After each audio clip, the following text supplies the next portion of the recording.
우리 국내 중요한 이슈 한 번씩 하나씩 다뤄보겠습니다. 신인규 기자, 안녕하세요. 안녕하십니까. 네, 설을 앞두고 기분 좋으시겠어요. 지금 에코프로 얘기를 먼저 지금 준비를 했더라고요. 지금 에코프로 뭐 투자해놓고 가끔씩 보시는 분들은 주가를 딱 보면은 이제 에코프로 액면 분할했구나 이렇게 해서 이제 생각을 하시겠지만 주가 떨어진 겁니다. 100만 원 넘었던 거 50만 원대로 확 떨어졌었죠. 어제는 많이 뛰었단 말이죠. 많이 뛰었습니다. 그 요인이 뭔가요? 아까 액면 분할 얘기해 주셨는데 실제로 이제 액면 분할을 하게 됩니다. 그 5대1 액면 분할하게 되고요. 이것도 주가에는 호재가 될 수 있겠죠. 어제 에코프로 실적이 나오면서 여러 가지 얘기들이 전해졌습니다. 실적 자체는 좋은 실적 아니었습니다만 안 좋을 거라는 거는 모든 투자자분들이 다 알고 계셨을 거고요. 실적 컨퍼런스 콜에서 투자자들의 귀를 솔깃하게 할 만한 소식이 나와서 정리를 해봤습니다. 액면 분할에 나섰다는 것뿐만 아니라 이제 에코프로 BM이 코스피 이전 상장을 검토한다는 얘기가 예, 에코프로 동생이죠. 네, 에코프로의 그 실적 컨퍼런스 콜에서 에코프로 BM 본부장분들 나오셔서 얘기하다가 이 얘기가 나왔습니다. 이 코스피 이전 상장을 하게 되면은 시장을 따라 투자하는 이 패시브 자금들이 유입을 할 수가 있게 돼서 아무래도 이 호재로 여겨지게 되겠죠. 그리고 에코프로와 에코프로 BM 외에도 2차 전지주 전반에 어제 온기가 들어왔는데 이거는 어제 테슬라 주식이 약간 올라가는 그런 효과가 같이 있었던 걸로 보이고 어제 에코프로 삼형제 모두 오른 데에 대해서 추가로 LNF라든가 포스트코 퓨처엠이라든가 여러 2차 전지 관련주들이 줄줄이 급등을 했습니다. 그동안에 저 PBR주 찾기에 나섰던 이 투자 심리가 2차 심리로 다시 좀 모이고 있는 모습이 나오나 이것도 살펴볼 부분이 되겠습니다. 과거에는 개인 투자자들이 이제 이런 2차 전지, 특히 이제 에코프로 집중 매수를 했었단 말이죠. 네. 최근 들어서는 어떤 매수 주체별로 조금 흐름이 달라졌다면서요. 달라졌습니다. 뭐 일부에서는 공매도 사관 때문에 매수한 거 아니냐 뭐 이렇게 시각을 보인 분들도 있었지만 사실 에코프로 BM, 뭐 에코프로 머티리얼즈 뭐 이렇게 삼형제들 굉장히 주가가 많이 떨어졌기 때문에 기관들은 저가 매수를 본 것 아니냐라는 시각도 나옵니다. 실제로 지금 주가 추이와 이 수급 동향 보면요. 에코프로 BM 모두 개인이 매도를 했습니다. 연초부터 어제 기준으로 개인은 에코프로에 1,600억 원 정도 순매도를 했고요. 에코프로 BM에 대해서는 295억 원 순매도를 했습니다. 같은 기간에 기관은 에코프로에 대해서는 626억 원 순매수를 했고요. 그리고 에코프로 BM에는 1,000억 원 이상 순매수를 하는 모습을 보여줬습니다. 네, 그래서 지금 방송 듣고 계신 분들은 그래서 사라는 거야, 팔라는 거야 이렇게 이제 지금 생각하시는 분들 계실 겁니다. 증권업계에서는 어떻게 보고 있습니까? 좀 엇갈리는 모습들이 나오고 있습니다. 역시입니다. 그러니까 에코프로에 대해서 추가적인 주가 하락이 제한적일 수 있다. 앞으로 그동안에 많이 얘기 나왔던 리튬이라든가 원자재 하락이라든 거 올해 지나가면 좀 반등을 할 수 있지 않을까에 대한 얘기가 있을 수도 있고 또 하나 기초 체력 그러니까 펀더멘털 대비 여전히 주가가 높기 때문에 좀 조심해야 한다는 의견들이 여전히 나오고 있습니다. 정리를 잠깐 하면은 그래도 실적 이후에 나온 의견은 조금 더 긍정적에 가깝다고 볼 수가 있겠습니다. 하나증권이 보고서를 냈는데요.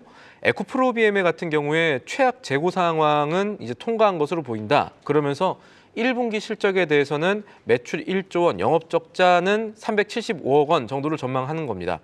1분기에도 전기차 판매 부진 이거는 바뀌어지지 않겠지만 분기말 기준으로 이 1분기만 기준으로 최근 3개월 메탈 가격 하락폭이 1분기에는 전분기 대비 축소될 가능성이 높다고 봤고요. 그러면 이렇게 되면은 아마 재고 평가 손실이라든가 재무적 부분에서 상대적인 이득을 볼 수 있지 않겠나라는 전망도 나오고 있습니다. 네, 그동안에는 이제 전기차가 워낙 부진했고 뭐 트럼프 시도 있었습니다만 맞습니다. 뭐 지난달에 개인들이 거기에 많이 네, 집중했죠. 지난달에 한국에서 테슬라 한 대 팔렸다고 좀 아까 이제 기사에서 봤는데 그만큼 이제 수요가 조금 많이 부진해진 데 따른 2차 전지주 약세 영향이 있었던 것 같습니다. 하지만 최악의 상황은 좀 지난 것 아니냐라는 증권가 전망이 조금씩 나온다는 나오고 거 있습니다. 예, 참고로 드립니다. 우리 과거에 이제 다음 이슈는 이제 KTNG인데 옛날에 담배임상공사 뭐 우리가 이렇게 흔하게 맞습니다. 이렇게 불렀었는데 KTNG죠 이름이 실적 컨퍼런스 콜을 했습니다. 여기서 우리가 주요하게 봐야 될 부분이 어떤 거였죠? 어제 워낙 많은 기업들 실적 나와서 하나하나 정리하느라 어느 기업들을 볼만할까 보다가 KTNG는 좀 눈에 띄었습니다.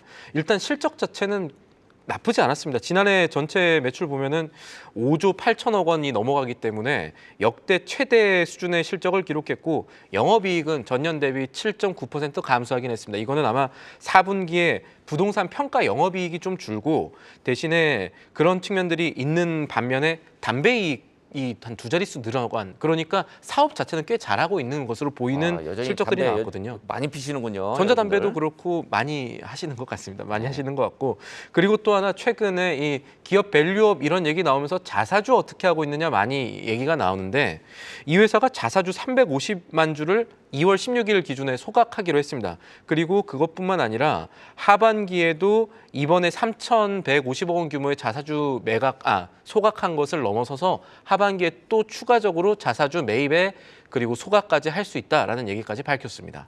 네, 근데 언제 이슈 보니까 뭐 소송 얘기들이 나오더라고요. 맞습니다. KTNG가 전현직 이사들 제소 안 하겠다. 뭐 자기 회사의 이제 이사들 직원들이니까 맞습니다. 당연히 뭐 제소 안 하는 게 당연한 걸로 이렇게 받아들일 수 있겠습니다만 이게 뭔 얘기인가요?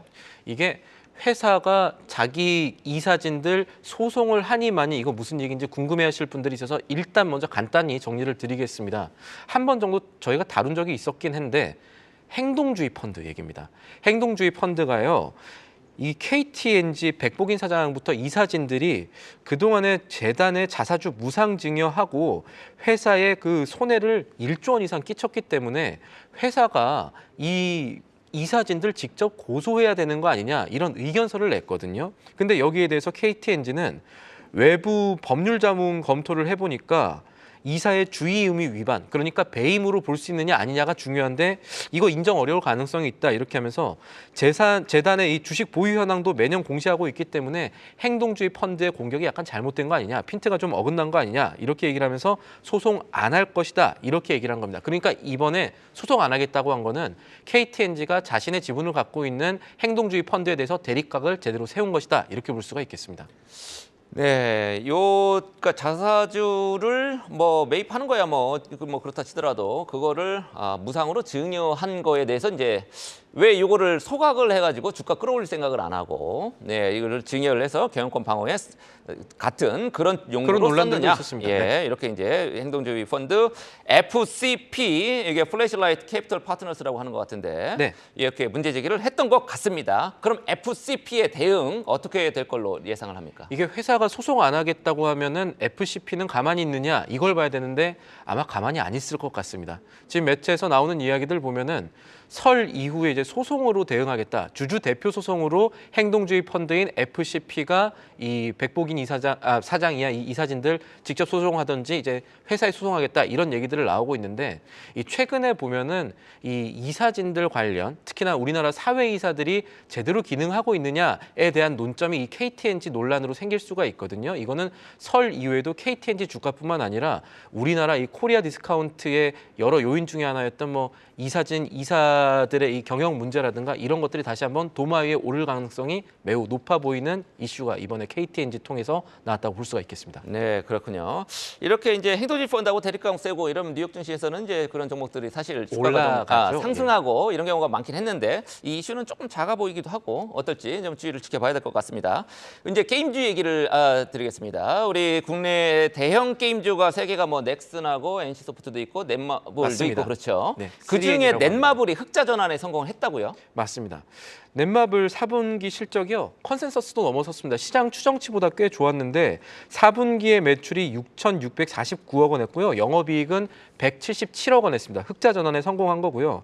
이거는 4분기에 이 세븐나이츠 키우기라는 게임이 이 흥행을 했는데 초기 흥행 성과가 이 반영이 된 거고 그리고 마케팅비가 좀 줄어들었대요. 그래서 이 재무적인 효과가 있어서 흑자 전환을 했고 다만 이번 흑자가 계속해서 이어질 수 있느냐 요거는 조금 봐야겠습니다. 이게 세븐나이츠 키우기가 잠깐 반짝했다가 지금은 그렇게 흥행이 잘 되고 있지 않은 모습이라서 증권가에서도 이 매출 하향세가 있기 때문에 1분기까지 흑자가 이어질 것으로 이어질 것으로 보긴 조금 어려울 수 있다라는 얘기들을 하고 있고요. 다만 이제 조금 더 봐야 될 거는 2024년 상반기에 신작들이 나옵니다. 아스달 연대기라든지 나 혼자만 레벨업, 그리고 레이븐2, 킹하서 뭐 제2의 나라 뭐 이런 것들이 중국 출시도 하고 있거든요.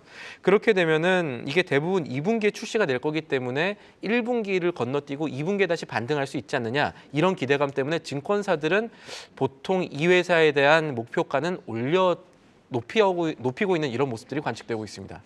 중국 중요한 게 이제 중국인데 중국에서도 이제 새로운 게임 판호 뭐 발급하기 시작했다고 하니까 맞습니다. 조금 뭐 기대볼 측면이 있을 것 같기도 하고요. 사실 이제 게임만 재미있지 주가는 재미가 없었단 말이죠, 게임주들.